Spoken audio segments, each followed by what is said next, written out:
But how do we get to the starting point of the pipeline?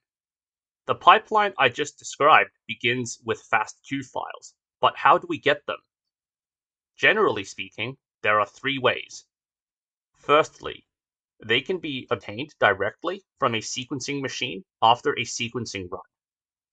Secondly, they can be extracted from an SRA file after downloading said SRA file.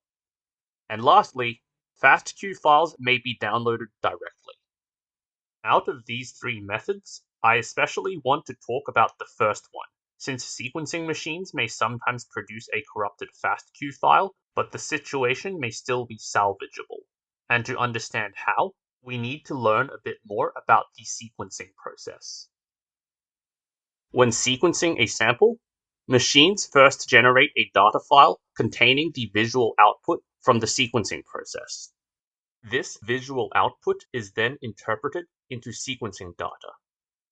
Modern sequencing machines carry out this process automatically, so users typically don't have to worry about this step. However, on rare occasions, the interpreting process runs into an error and produces corrupt FASTQ files. If the problem lies in the interpretation step and not in the visual output data file itself, then the experimental data can still be salvaged by running the interpretation again on the visual output file. I also want to quickly address the question some of you may have, namely, why we download an SRA file and then extract FASTQ files from it instead of downloading the FASTQ files directly.